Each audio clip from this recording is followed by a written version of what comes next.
The financial needs of a business go beyond tax and attest services. That's why CTBK goes beyond accounting services and offers outsourced solutions through their affiliation with CFO Solutions Plus. These additional services allow clients to focus on their operational and long-term strategic goals. Trust CTBK's outsourced solutions to provide cost-effective, value-added financial services tailored to your company's needs. Call CTBK at 716-630-2400. Again, 716-630-2400. Or go to ctbk.com to learn more about CTBK's outsourced solutions. Thanks for joining Tim Graham and Friends, brought to you by CTBK, CPAs and Business Consultants. I'm Tim Graham of The Athletic, here with my usual co-host, Jonah Bronstein of the New Bronstein Times, and reunited with my former co-host, our former co-host, Matthew Fairburn of The Athletic. Hopefully we'll be doing this more often, the three of us. Matthew, thanks for coming back. Oh, thanks for having me back. That's it's an honor to be with you guys. I've missed it. I know we had a few reunion shows, while I was gone. Technically, I'm still in Massachusetts, in the process of getting moved, but excited to be back and glad to be back on here with you guys. Where are we in the process? Oh, I'm sorry. Go ahead, Jonah. I just said, welcome the F back. That's right. We have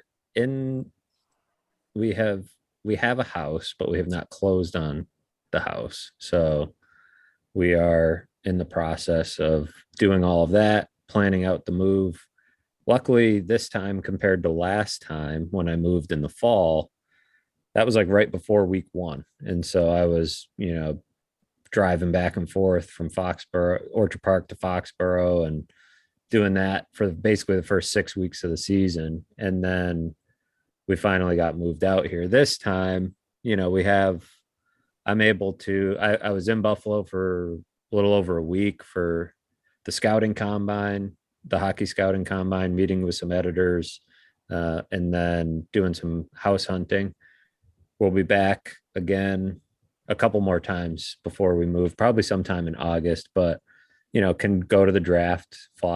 Actually easier to get to the draft from here than it is from Buffalo, because there's direct flights. And yeah, so it'll be a slower move this time, but plenty of time before the hockey season starts. And whenever there's newsy things happening hockey wise in Buffalo, I'll be there. Where are you in the process of the beat and covering the Buffalo Sabres? And for those who don't know, I guess I should set this up, although it seems to be a popular topic at The Athletic. The most questions I received in my most recent satchel had to do with replacing John Vogel, who was going to do it, when's it going to happen? And before I could publish the satchel, the question had been answered with The Athletic making the announcement that you were moving back from the New England Patriots beat to Buffalo to cover the Sabres. We are here in the hockey off season, but things are happening, and you got free agency, and the Sabres need to come up with some contracts and spend some money to get up to the salary cap floor, and questions around the team, a goaltender, and a lot of draft picks to look at. So where are you in the process of fully transitioning to the point where you are going to be set and covering this team? I'm getting there. I'm pretty much, this was a good time of year, I think, to jump on, because there was a little bit of there's a little bit of a gap before things pick up hot and heavy, and going to the combine, meeting a bunch of people, starting to meet people around the league and getting acclimated, switching my brain from one sport to the other. I think it's a good time of year to do it, because the draft and free agency will all happen. We'll have, developmental camp and, the whole thing. So I have a few stories that'll come out. I think one's coming out tomorrow. A couple things planned for next week. We have some fun stuff planned for ahead of the draft. So it was kind of a good time to brainstorm a bunch of ideas with some editors, meet a lot of people in the hockey world out in Buffalo at the combine, meet some people around the team, try to familiarize myself with the NHL draft prospects. I've been texting Chris Baker quite a bit, which I do normally, but just more about hockey prospects now. And so all that's been good. And I feel like I'm, I have some fun ideas that I'm excited to dig into. I found it interesting when I did publish the Satchel, and I had mentioned in there that I didn't need to answer those questions anymore because it had been made official that you were switching jobs. One of the readers, I don't remember his name, but he was very dismissive of this move because you're clearly a Patriots fan. You're obviously a Patriots fan. We don't want him back. Of course, he was in the distinct minority. A lot of people, including myself, were like, he's not even a Patriots fan. And then he's like, well, he said it was his dream job. So at the risk of making you sound like Doug Marrone, who called Syracuse his dream job before jilting the Orange, do you want to make any kind of public comment regarding your fandom and your love for Boston and whatever subversive tactics you have planned for undercutting the confidence and morale of Buffalo sports fans? Yeah, it's you and I were talking about when you were out here covering Bills Patriots, how I really felt like I was, caught in between a rock and a hard place because everybody in New England was convinced that I was a Buffalo homer, and everybody in Buffalo was convinced I was a New England homer. When frankly, I really felt like I was neither, but I did. I think you mentioned that I did not grow up a Patriots fan. I grew up a Jaguars fan, which is about as harmless thing as Right. As harmless a team that you can, grow up rooting for. No real conflicts there. Well, how did that happen again? I think we've talked about this either on the radio show or on this podcast, and I know the story, but how did it come to pass that you became a Jaguars fan? Yeah, they were coming into the league around when I started watching football. And, so that was what, 98, or 96, they came into the league and they were getting good in like 98, 99. So I would have been like 8 years old. I was born in 92. I don't know, because I didn't really grow up a fan of any of the Boston teams. I don't really I guess I would blame my dad and my brother for that, because my brother, who's 4 years older than me, when we were kids, he was a Red Wings fan, he was a Orioles fan, and he was a 49ers fan. My dad was a Cowboys fan. And so, I am starting to watch sports. They're watching sports and they've got all these random teams. And I'm like, this is just what we do. We pick random teams. We there's no rules. You don't have to pick the Boston teams. And so, yeah, I was like, the Jaguars, they're starting out. I'm starting out. Like, they have cool uniforms. Like, let's do that. That works. And they were good. So they were like on TV in the playoffs and caught my attention. And then I was a stubborn kid, so I just stuck with it. It was Diamondbacks in baseball for a while. And so, yeah, it was a little strange. It was funny that a lot of people did think that, when I don't know if I used the phrase dream job when I don't know if I did, then I wasn't careful enough because I forgot about the Marrone dream job comments. But yes, it was a goal. It's a dream, though, to not necessarily cover the Patriots, but to work in your hometown market on a very high platform or a high level platform where your friends and family read your work and you're covering the team that they like. Yeah, it was a goal, a professional goal in the back of my mind. It wasn't at all costs, I need to get to Boston. It was, something that when I was growing up and part of the reason I wanted to do this was because of this media market, and even not being a fan of the teams, like hearing all the discussion all the time, the way sports radio blew up, when I was, in high school and they had two competing radio stations here, and, just reading a lot of really, I know people have certain thoughts on the Boston media, and I think they pick out a radio host here or there and lump the whole Boston media in, but there's a lot of giants of this profession that have, worked in Boston, and they've had some good material over the last 20 years as well. Especially print writers, some of the icons in their chosen fields. We're talking Will McDonough, Peter Gammons, Bob Ryan, Dan Shaughnessy, Bud Collins. Charlie Pierce lives here. He's not really a sports writer anymore, but yeah, I mean, but he wrote for the Boston Phoenix, which was an alternative paper, which was almost like a third newspaper. That's a big. I'm going to go ahead and use the phrase. It's a big swinging dick media market.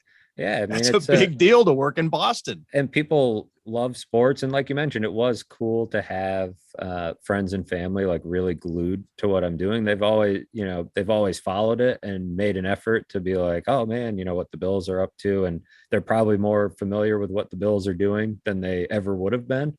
But it was definitely different when, I was doing it here, and they, were reading everything because they're glued to the Patriots all the time. And, every little press conference they're watching. And that wasn't, why I made the move, but it was a cool perk. And it was something that I felt like if I didn't do it, I would have kicked myself, because everything fell into place so nicely for it to happen in terms of timing, some life stuff, as well as, professionally. Though I didn't want to leave the Athletic. I was never going to leave the Athletic to get to Boston. That was, not my aim. But the way it all worked out, it was like, and, my wife agreed. It was like, if we don't do this, we're always going to wonder, because we got to a point where, I don't know, for a while, probably before the Athletic, I would say you're kind of wondering, what's going to be the next step. Right. And it could be anywhere, because sometimes to move up, you got to move. But we got to a point where we were at a stage in life where it was like, well, we're going to be around family. So it's either going to be Boston or Buffalo. And if it's going to be Boston, everything really has to work. Like a lot of things have to fall in place. And they did. And then it didn't really work from the personal side. And an opportunity came up, and, it just makes, that's why I thought it was funny when people are like, oh, he's clearly a Boston homer, we don't want him back. I mean, you could clearly make the counter argument that and I had some people tweeting at me like, oh man, 9 months of watching Mac Jones and you're already back, so you're choosing Buffalo for a second time in your life. Yeah. Choosing Buffalo. I didn't really choose it the first time. I mean, I did, but it was my first job offer out of college, and I was in no position to turn anybody down. And this time, yes, I'm very much choosing it and not planning to go anywhere. Learn my lesson of moving my wife out of Buffalo, and we love it there. I think our life makes more sense there for a lot of reasons. And I think it's professionally a really, that was the part that I wasn't sure about and I was a little nervous about, but you take the leap. But I don't know, working with you, doing the show with you guys, working with Vogel, working with Joe, working with all the people. I don't know. It was a really fun place to work. And I feel very lucky that everything fell into place for me to come back so smoothly and so quickly, because I knew that very much was not guaranteed when I left, that it's not like, well, we can try this out, and if it doesn't work, I'll come back. Like, I didn't think, that would be the case. And for it to work out this way, is really, I feel very fortunate. Jonah? I did want to ask earlier, how would you compare the homerism in the Boston market to the Buffalo market?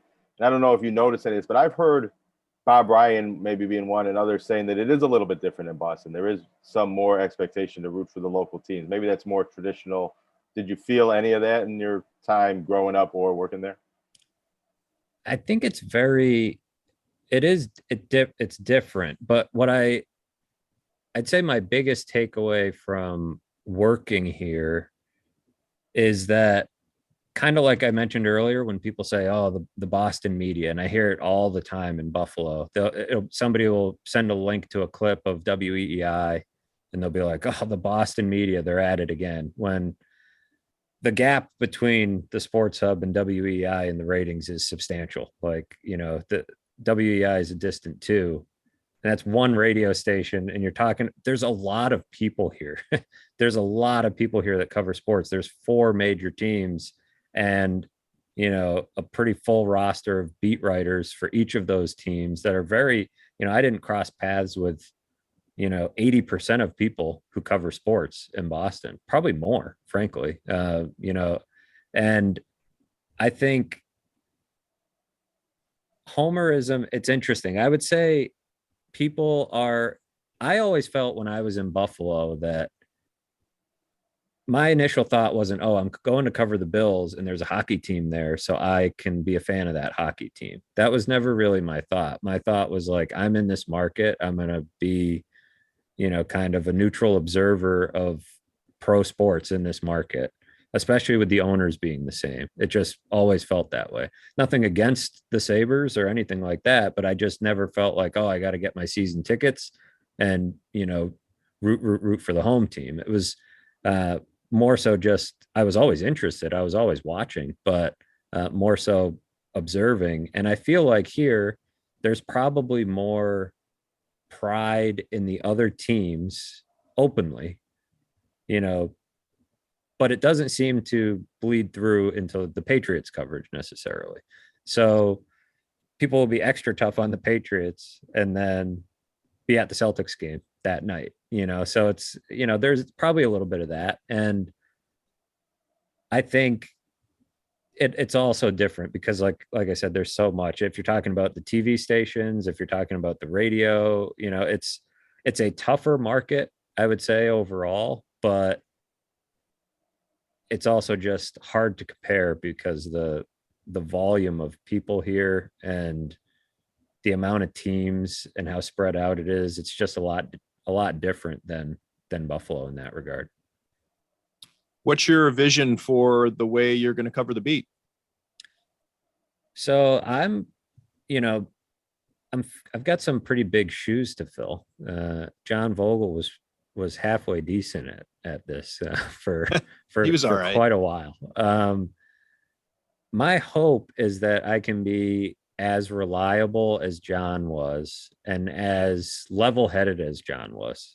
I admire how level-headed John was for so long, given what he was covering for a lot of that time and meeting a lot of people. It feels a little bit like a cheat code that I can say I'm filling in for John Vogel. I'm taking John Vogel's place because everybody loves John Vogel that I meet. Everybody really respects the way that he went about his job, and that makes me want to be that same way. And I think anybody who followed me covering the Bills knows the type of stories that I want to tell. I'd like to hopefully develop a rapport with Kevin Adams like I had with Brandon Beane, where can kind of peel back the curtain on what they're doing, what they're thinking, how they're doing it. And hopefully, the way the Athletic leadership on the hockey side talks about covering the sport, of course I'll be at games. I won't be at all 82 games. We won't be on the road for every single game, but I'll be at all the home games and I'll be at a decent amount of the road games. But, they want the big stories. They want the stories that are going to, they view the Sabres as a team that should be, something they can put on the national page. Like the Sabres fans, the Buffalo hockey market and the way that people consume the content on our site, especially considering the team hasn't been good, makes them want the Sabres to, they want to put a spotlight on the Sabres. And so, yeah, my hope is that I can, tell some of those stories. And I think I will lean on, feature reporting and enterprise types of stories early. Probably be mostly that. And hopefully, the analysis will come as I refamiliarize myself with the entire league. I know the team pretty well. I just don't know the league as well as I did the NFL, so Sure. Figuring all that out, the ins and outs of the salary cap and the contracts and all that. as I'm, figuring all that out, I'll try to tell as many, interesting stories about these guys as I can, and hopefully give people an interesting hockey story to talk about in Buffalo multiple times a week would be my goal. Having played hockey growing up, and I'm assuming you didn't play football, maybe you did, I don't know that. I did not. Does that influence the way you cover a new beat in a different sport, that you have some more familiarity with playing? I think it will make me a little bit, I mean, it makes me comfortable around the rink and around some of knowing where to look, I think. Not that I didn't necessarily in football. It was just a matter of looking through a different lens, probably, as somebody who consumed the sport so much growing up, and figuring it out as I went in the NFL. Certainly, the day I stepped onto St. John Fisher's campus in 2014, I didn't know what I was looking for nearly as much as I did as years went by. But in the sport, I feel like I have certain curiosities and certain interests and certain ways of looking at things that exist because I played, and hopefully that'll help me get used to it early on. I don't think, I didn't play at such a level that any of these guys know who I am from, the old days back in the locker room, or any of the, I didn't make it to college where I can call up my old college coach and, get some phone numbers from him or anything like that. But I think just knowing where to look and having a certain interest in the world of hockey, because, it was something that was a big part of my life for a long time. I hope that'll help. I hope I can speak the language a little bit and relate to some of these guys, having gone through probably, a fraction of what they went through to get, they broke through and made it. And I stopped when I was 18, but I know the world enough to hopefully speak their language a little bit.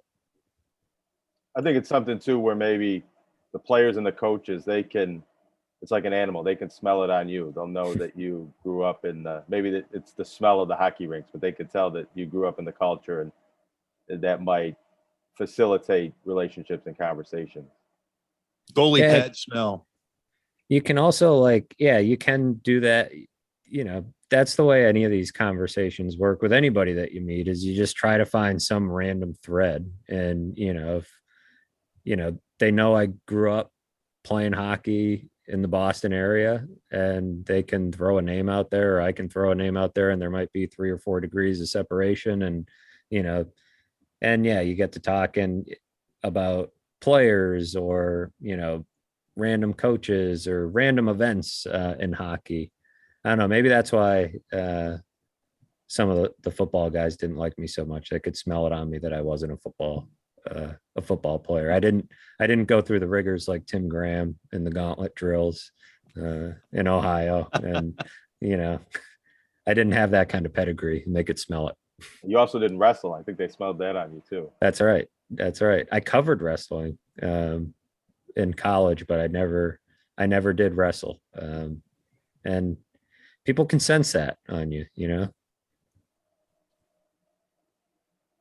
Matthew, what are some upcoming stories you have planned, or maybe you don't want to tip your hand as to what you might be working on? I don't know. Should I tip my hand? Who do we think's listening? Do we think any? Nobody. Yeah, we know the competition listens. Yeah. Well, I can tease it out by saying I had a long conversation with Brandon Bean the other day for a story that is a Sabres story. So interesting. But I think it'll be of interest to Bills fans too. It'll probably appear on both pages, I'm guessing. I'm not sure what direction that story is going to go yet, but I know it's going to go somewhere. And I've got that. We also have a vertical wide project on, the best or worst draft pick in your franchise's history. And I'll leave it at that because you don't want to tip I don't want to spoil it, but I'm excited about that story and some of the avenues I've gone down for that. So yeah, those are a couple. We've got a lot of draft stuff that's got to get done. Between that, we've got a staff-wide mock draft coming out pretty soon. Got thrown right into the fire there. 3 first-round picks.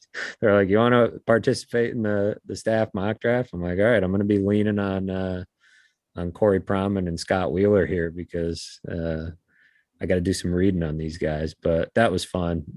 Really good group of writers in the NHL group, and I have a long list of Sabres stories that I'm going to be chipping away at, and that's why I'm actually glad to be starting in the off season, is because most hockey writers take a good chunk of time off in August because they're, that's the quiet time, and I feel like that'll allow me to kind of work on some of these things and get caught up and feel pretty good going into the season, and that way I got some stuff to keep me busy. Let's switch to a story that we have less definitive plans on coverage because it's not so black and white. And I want to talk about Kim Pegula's health situation and how it has been covered so far, how people are covering it, should it be covered? And it's a really, it's delicate, it's nuanced, there's privacy involved, there is health situation, condition that the Pegula family does not want to put out there into public discussion for whatever reason that may be. I'm not going to say we don't know. I think the three of us really don't know. I've heard so many rumors, which is kind of the way the world works, but it also has been interesting in my 22 years in Western New York, how sports fans in particular have the ability to fill in the blanks with the most sensationalized guesses. And they come to be borderline accepted as true. And I'm going back to the crazy stuff we used to hear about why the Bills moved on from Ted Nolan and John Muckler, and what was going on with Pat LaFontaine, what happened there. And people like to throw in scandals and who was sleeping with who, and this person got caught with this person. And it's all ridiculous, but it goes around the telephone game. It gets spread around. And I think we're starting to see some of that with Kim Pegula's situation too, at least based on some of the rumors that people keep bringing to me as to what they're hearing. I know you want to jump in, Joan. I just want to set the whole thing up and then we can go. I just wanted to respond real quick to that, but I don't know. If you call them ridiculous, and that implies that none of those stories are true, and maybe going back to why Bill Poling was fired and things like that, would you say that all of the rumors and speculation that the fans come up with are totally off base? Well, I don't know. These things never come to pass. But what I'm saying is that the rumors are so fantastical and disparate. They don't even line up. And you have people who will insist that, I don't want to say it out loud, but I can't tell you the number of times I heard the story of so-and-so got caught with so-and-so in the showers at the Odd or at HSBC Arena. And that's why they had to get rid of both of them. Just crazy shit. And, the same thing with the different departures that have happened with Pegula Sports and Entertainment over the last few years, whether it's Pat LaFontaine or, different people in the executive capacities.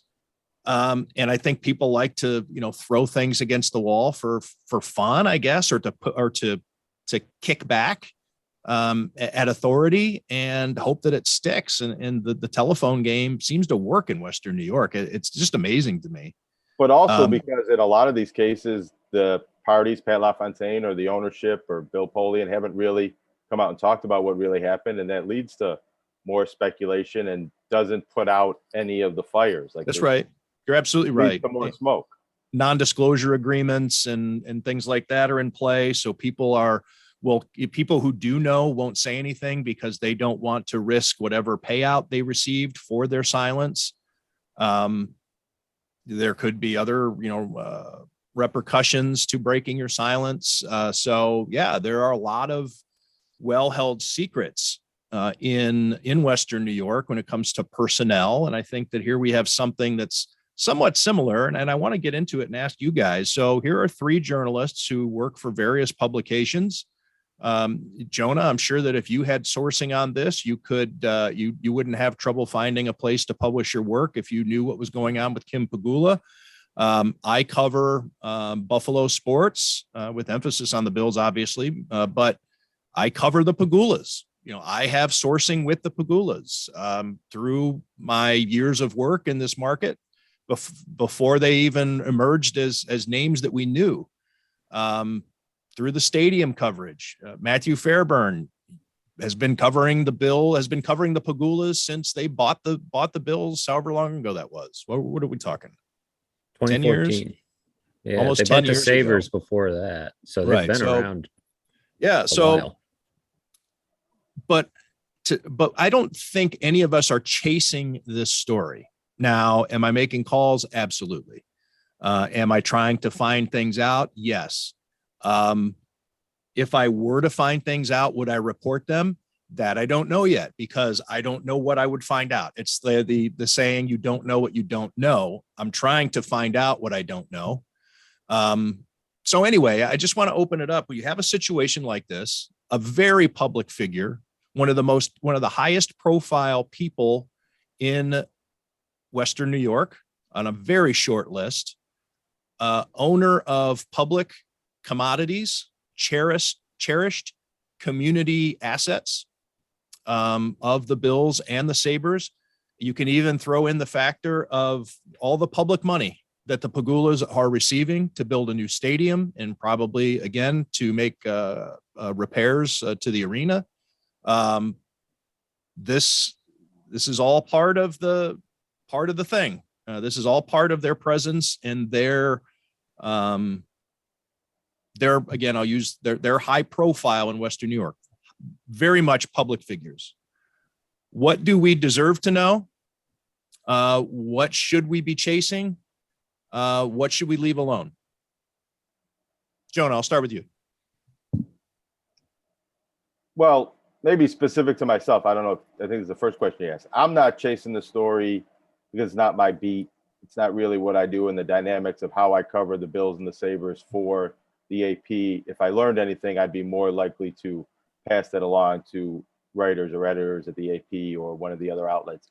I think if I was in a position where I had covered these teams more day to day, or they were teams in the colleges that I do cover more day to day, I would feel a responsibility to report what I know. I think this is the most prominent family in Buffalo sports, obviously, and possibly Western New York business right now. And I think with all of those entanglements with the business community and the government and both of these sports franchises being such community institutions, that I think the public has a right to know to some extent, how serious the condition is and what is known about how it's developing and what the future holds. I think you do have to be sensitive to privacy issues, but we were talking off the air, if the president of the United States, if President Biden was hospitalized, there would be tremendous want to know his condition and how it's proceeding and how well he's. And Kim Pegula is not the president. The United States isn't a private business. Absolutely. It's not a private business, but I think the difference is in scale, not necessarily the dynamics. That within Western New York and the Western New York sports community and sports beat, this is probably one of, her and her husband are the most prominent of anybody to get sick. If Jim Kelly got sick, that would be a big story. But this was hospitalized, and he has been hospitalized. This is bigger than that. It's not as big as when Ralph Wilson may or may not have been hospitalized, or when he did eventually die. And there were always a lot of rumors and false reports about whether Ralph Wilson had died or will be dying. There was a lot of speculation on that. That was more newsworthy because of the potential of selling the team in the future of the franchise. But this has a lot of the same implications. And I think whatever is known to be true eventually should get out, because it leads to speculation and rumors about what may or may not have happened that are unfair to Kim Pegula for people to believe and spread those ideas. But absent of knowing the facts, that's what's going to happen. Yeah, to make you make the comparison with Jim Kelly, and that was a family decision through Jill and their daughters. They were very public with what Jim Kelly was going through, and I do think that that's a family choice. They were putting everything out there for public consumption. There's some pushback on that. There were some people that thought they should have been a little more discretionary with as much information as that the family was putting out there about Jim Kelly. The Pegulas want to take a different approach to where they don't want any information being released, at least not at this moment. I want to, before we get too much further in, because this is a good journalism discussion, Rachel Hotmeyer of Spectrum News tweeted out on, what was it, Monday? Just Monday, right? Tuesday. Tuesday? Well, because it came out the first day of minicamp, which was Tuesday. Right, Tuesday. That's right, Tuesday. She was the rare journalist who broke new and information that wasn't given to anybody else from Pegula Sports and Entertainment. And Rachel had tweeted out that Kim Pegula was at a hospital in Boca Raton and in ICU. There were a lot of people on social media who were very upset with her that she would report such information. I think that there's a concern from PSE executives that it created a potential security issue, and not wanting that information out there, of course. I mean, I have to side with Rachel on this because this is what reporters do. You make phone calls and you find out, and there are people who want to know. I think exactly, and it's not just people deserve to know what they want to know. This is a very public figure, and there are ramifications, of course. And now I'm rambling here a little bit, but I also want to make the point, just the difference with Ralph Wilson, were the consequences involved with Ralph Wilson's death, and we did not know. Of course, with Ralph's age, you know that it's close. For years, it was, a matter of time and nearing. But we didn't know that he was on his deathbed. We didn't know that he was close until he died. So I don't think people felt robbed of that information, or the Bills fans who thought, oh, they owed us this information to let us know that Ralph, was nearing the end, because of what it means for not only memorializing him and his Hall of Fame career and what he's done for Western New York and the Bills and the NFL, but also for what's going to happen next, which is when everybody lost their collective minds regarding the fact that the Bills might move. But I don't recall any sentiment at all that Bills fans felt they were owed anything before the final announcement that Ralph Wilson had died. And in that situation, there were pretty significant ramifications for what would happen, but it's not as if the people that needed to know didn't know, right? And there were certain people that needed to be in the loop on that because of what it would mean for the team. And I would say that, similarly, that would be the case here. That's where the Jim Kelly thing is so much different, because with Jim, like you said, they made the choice to make it very public, but also, yes, Jim Kelly is a massive figure in Western New York, but it's not the same as an active owner, active president of two, teams. So that's where I think the big thing with this whole story and why the information has been slow is that the need to have it 100%.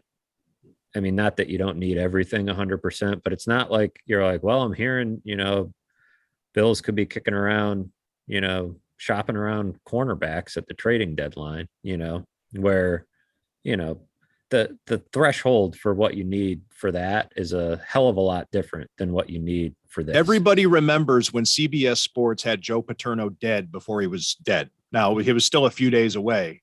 He was close.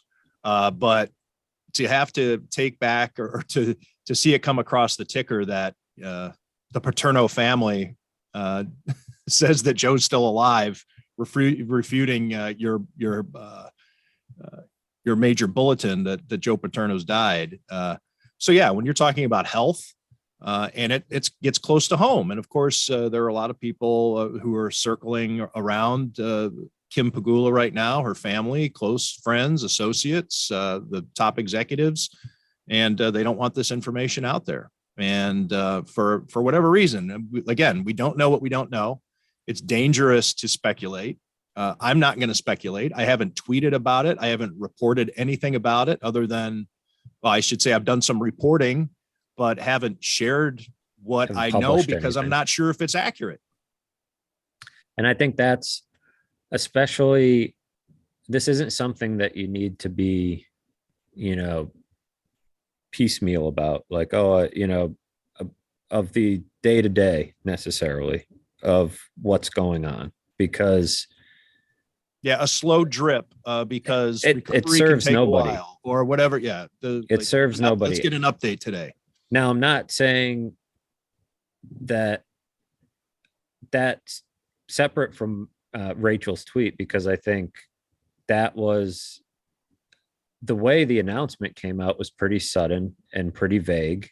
And that brought some clarity without, I think, the one piece that you could probably, the exact location of the hospital, perhaps, might have, if people want to argue with that, but the ICU is brought some specificity and clarity to the severity of the situation without revealing, I think, any overly personal health, details.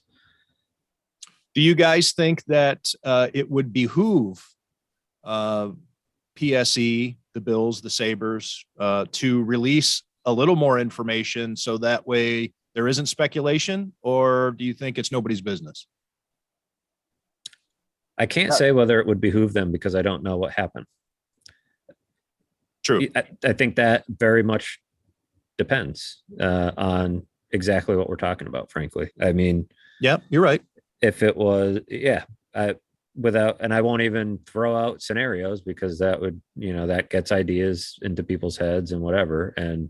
But it's very hard to say whether they're going about this the right way without knowing what they're going through, without knowing the biggest piece of information that they're dealing with in trying to decide whether to make it private. Is it now, if it's in a general sense, the idea that, you can ask for privacy in that situation by all means. And, but like you said, reporters, it's different when you're the owners of very important business properties in Western New York and everything that you mentioned that makes them extremely important. The public money that's going to be tied into the stadium, and all of that comes with the territory, and some of your privacy ends up getting sacrificed in that regard. People are a lot more interested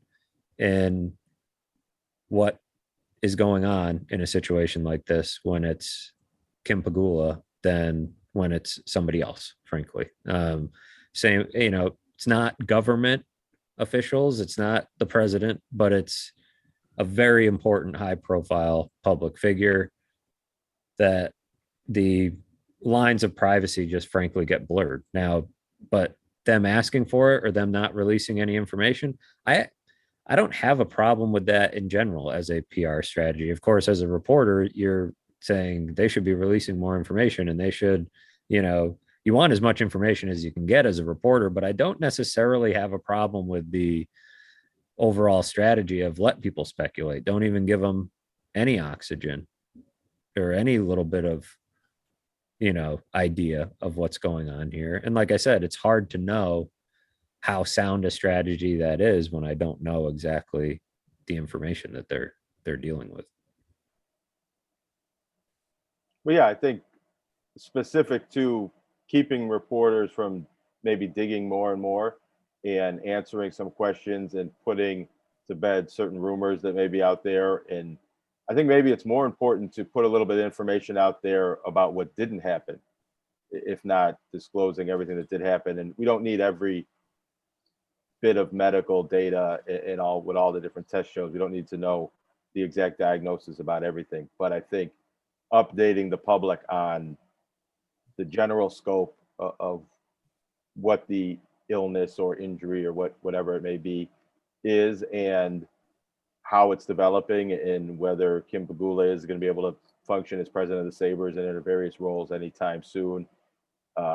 If some of those questions could get answered, all or in part, it would keep people from making assumptions and asking more questions and digging even further. But it is a delicate situation, and the people that work for PSE and the Bills and the Sabres are at the Pegula families. You know, they are operating under their wishes. So it really does come down to Terry and the family and the children, as much information as they want to put out there. I don't think anybody that works for these teams can go beyond what they want those people to do. I will say this, just for my own personal philosophy on it. Matthew, you can feel free to add your thoughts, since you're now the Sabres beat writer also. And quite frankly, I'm not used to it yet. We probably should have had a phone call this week, to discuss what we're going to do with this, if anything. But I think we're on the same page. Is I'm not chasing this. I am not in the business. I mean, in a different phase of my career, when I was the information guy in terms of the day-to-day stuff, going back to when Ralph Wilson was the owner of the Bills. And I recall hearing the occasional scare and having to reach out to Bills PR. And I said, look, I'm sorry. I know this is a borderline offensive question, but I hear Ralph has died, and then I'd hear back from Scott Birchtold, and he would say, no, Ralph didn't die. I'm getting this call a lot. Don't worry about it. You have to do your job. There's these things, but upon hearing, there are some people that I can reach out to and express my sympathy and say, look, I'm sorry this is happening, and try to gauge in some way on how high of an alert I need to be on, more so than tell me what's happening. I need to know what is happening. I need to kind of just like get a sense. And I still really don't even have a sense. I'm not even, it has been super ambiguous all along. I don't even really know when this began. I have bits of information from people who are plugged in, who tell me this may have happened, early last week, or was it Thursday? We don't know. So anyways, I'm not chasing it. I don't feel the need personally to nail this stuff down, because there is a bit of a ghoulish aspect to it for me. But I also know that piecing this stuff together is real journalism, and it's not to be overlooked or dismissed. I did just kind of knock it by calling it ghoulish. It feels like something I don't want to do. And it even goes back to, let's say something even more innocent. When Adam Schefter broke the news that Eli Manning was retiring before Eli Manning could announce it himself. And somebody asked me on social media, probably on Twitter, Tim, what do you think of Adam Schefter doing this? And I said, it's a legitimate form of journalism. I'm just glad I don't do that journalism. I wouldn't, I don't know. I mean, do I need that scoop? Yeah, I guess. I mean, it would be a great scoop and give me some credibility as an insider type thing. I'm sure that if I were able to break news on Kim Pegula's condition or what her diagnosis is, it would be massive news and be widely read and disseminated and shared and aggregated and the whole thing. But I don't know. It's just not the type of thing I'm interested in. And I don't know if that makes me a bad journalist. I don't want to say, well, maybe being hard on myself, but I think there are degrees. You can probably say, I think Graham should be going after this. And I wouldn't fault you for thinking that. I wouldn't call you an a-hole because you think I should be chasing this down, because legitimate journalists are trying to chase this down. Yeah, absolutely. I would agree with your general thoughts on it. I think the aspect of it for me is that if it's not a story that you want little pieces of, if it's the whole thing and you have some really good information, then yes, it's, it's not the reason the story is not like one that is super appealing to chase after isn't because Terry asked not to, because that's sort of journalism in general. A lot of times you're chasing after stuff people don't want you to chase after, right? I mean, good journalism. But this particular case is one where, you get to know these people, and you hear news like that, and you're, like you said, you're reaching out to people and saying, expressing your sympathies, because these are people that you've gotten to know, not just Kim and Terry. And here's another real quick point to make too, because I think it really, when you're trying to decipher what is accurate and what's inaccurate, and it's not to say that you're being lied to, but the people who know this information are personally attached and very close to Kim Pegula. And are they putting the best possible spin on it because they love her and they respect her, and they maybe pull back or say everything's going to be fine when, so would I even want to share, hey, look, I'm hearing that Kim Pegula is going to be fine. Well, that could be trying to keep your chin up and looking for rainbows and the brightest possible scenario or outcome. So, and then the rumors you hear from, quite frankly, are people who could know because they are plugged in also, but are on the outs and might be looking, that's this more sensationalized type stuff. And they like to elaborate and say, how bad it is, because they might kind of, I don't want to say rooting for it, but they want some chaos. They want, they're just, this is wild, and look at what's happening, and then what's going to happen in Western New York, and what are the dominoes. So anyways, I just wanted to interject that thing that when you're hearing information from people who are close to it, both negatively or positively, you have to weigh what their motives are in giving you this information. And you have to do that all the time. And it's usually easier to, identify the stakeholders and where their interests are in a story, right? It's usually pretty easy to pick up on that. Not always. Sometimes, people are, pretty tricky when you're trying to do stuff the like agent, that. The rising scout who's looking for a job. But the motives are usually pretty easy to figure out. In this one, like you said, it's just different. There are people that are very close to Kim are understandably emotional about what's going on, as are, frankly, a lot of people in Western New York who aren't close to Kim.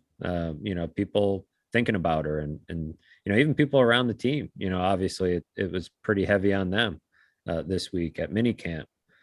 So that clouds every piece of information. And I think it just makes it a really challenging story from just a pure journalism standpoint, and then a challenging story as a human being because of the ghoulish nature, as you put it. And frankly, I think when you are covering a beat and you're covering people and covering teams like this, there is absolutely an element of, what am I prying for? And what will be the ramifications of that on the other end? You mentioned it wasn't something that you particularly wanted to go after, and you were talking yourself into how it would be good if you had the story. But And certainly would there be some positive Also, there's, I things- guess, a point too for me. I don't need the story. right? Another reporter might need that story. Yeah, Or and that could that's- be something that really makes, and ethically that part shouldn't matter. That part shouldn't True. matter, but You're right. it's human nature, I think. But I think when you're thinking as a reporter about how badly you need that story, you also have to think about, the big picture and long term, and what you have to do to obtain that information, and what that will make important sources think of you down the road. And I think in certain stories that goes completely out the window. If you're talking about something wrongdoing, or something where you really need to bring something to light, then sources be damned. What people think of you, who cares?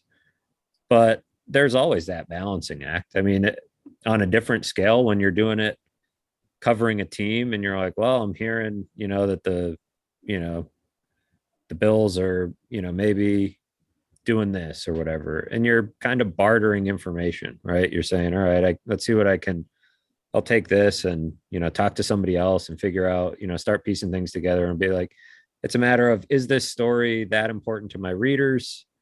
Is it worth pissing people off? Is it worth, all those things?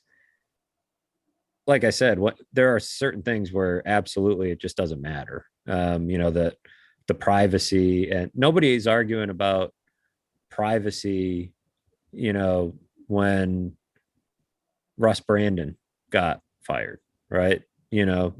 People didn't think he had a right to privacy, because when you do something wrong, and you're in a powerful position, it's very much our responsibility to bring that to light. And this doesn't feel like that, right? This is different. This is, a health situation. And, but if it were to become, if it were a story like that, and Terry said, no, we really want privacy on this business dealing that we're doing, you say, well, that's great, but you don't get privacy. That's not really how it works. So I think that's part of what makes this a challenging story, all those things. And I would be, I wanted to mention that piece because I feel like it would be a disservice to the listeners to pretend that that's not part of it, right? That, do I think about whether I'm going to make the Pegulas and those close to them angry on a day-to-day basis? Not really. Most of the time, I'm not really worried about that. But when it's something this personal and this sensitive, that's absolutely a consideration. There's a human piece to it, because I'm not a reporter for CNN. I'm not dropping in and telling this story and leaving and going to tell the next story. I'm here for a long time, and we'll be dealing with a lot of the same people, and how you handle yourself and how you handle stories like this and how you treat people and deal with people matters. And is the payoff of the story that important? Until you have all of the pieces and until you really know what you're dealing with, from what we know right now, no, that doesn't outweigh that part of it for me. But regardless of who reports or how it gets reported, there's a very human and maybe a bit morbid curiosity whenever somebody is sick or hospitalized. Also, when people die, it's always, whether they're celebrities or not, or people in your life, there's always people asking what happened, or is this bad? Is it good? Is it serious? Is it not serious? There's always people asking for that kind of information, whether everybody deserves to know or not. There's people that want to know and want to ask, and people that if they know, tell them. And I do wonder, well, what do you think if Kim Pegula was not a public figure, or not as prominent of a public figure, or if it was just somebody else, somebody in either one of our lives that was in this situation, would there be the same demand for privacy? And sometimes it seems like updating friends and family and acquaintances on how things are going is much more freely available in less leveraged situations where it's not a news story. Well, how about this? What is the line? And I guess I don't know this. if there is a criteria, I don't know what is the criteria when somebody dies in a car crash and the police or the hospital at some point finally give out the person's name and the cause of death. And I know that I guess the kind of the ambiguous, amorphous rules around that are, well, it was a public concern because it was a public, the ambulance was used and the police, and we had to shut down traffic and people need to know why, that type of thing. But, or if there's a shooting victim, who gets to decide when the police or a public agency is allowed to release that person's name and age, and sometimes their address and where it happened, and where they were shot and how they died, right? Well, does that person forfeit their right to privacy because they were a victim? Well, I know there's an expectation in, I think, journalism and the culture that usually the cause of death is listed in an obituary, at least a staff written one, a newspaper obituary, not a paid obit. There's maybe some exceptions sometimes when there's suicides and drug overdoses, or those are written in euphemisms and things are unsaid, which you kind of know what happens. But I think in those cases are often, it leads to speculation, and maybe saying what actually happened closes the book and the chapter on things better than leaving it open-ended. But yeah, I don't know. I mean, I don't know if that should be the case, but it does seem like some of these things are for public consumption more often than not. I think in those cases, like Tim is talking about, I mean, a shooting is a crime that happened. And I think having a log of how things went down is extremely important. And, for the public to know how it was handled and who all was involved, I guess you forfeit some privacy there. I also think it's probably a little bit, I don't know, it's just different. If I'm trying to think of an example of a person, but frankly, there's a lot less interest in most people and their health condition than Kim Pegula's in Western New York.